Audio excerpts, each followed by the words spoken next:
মৃত্যু এটা শুধু বৃদ্ধ মানুষের জন্য নয়, এটা শুধু রোগাক্রান্ত মানুষের জন্যও নয়। মৃত্যু আসতে পারে যে কোনো সময়, যে কোনো বয়সে। কখনো 3 মাসের শিশু, কখনো তরতাজা যুবক, আবার কখনো শতবর্ষের বৃদ্ধ। কার ডাক কখন আসবে কেউ জানে না।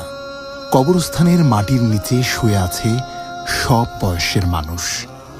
কিছু মৃত্যু আমাদের কাঁদায়, কিছু মৃত্যু আমাদের গভীরভাবে ভাবায়। প্রতিটি মৃত্যুই আমাদের চোখে আঙুল দিয়ে দেখিয়ে দেয় এই জীবন অতি ক্ষণিক। যাদের আমরা ভালোবাসি অনেকেই চলে গেছেন, আর একদিন আমরাও চলে যাব। এটাই চিরন্তন সত্য। মৃত্যু থেকে পালানোর কোনো পথ নেই। শুধু একটি প্রশ্ন থেকে যায়, আমি কি প্রস্তুত? আল্লাহ বলেন, কুল্লু নাফসিন যায়িকাতুল মাউত। প্রত্যেক প্রাণীকেই মৃত্যুর স্বাদ গ্রহণ করতে হবে। সূরা আলে ইমরান আয়াত 185। আল্লাহ আমাদের সবাইকে মৃত্যুকে সামনে রেখে আখিরাতের প্রস্তুতি নেওয়ার তৌফিক দান করুন। আমিন।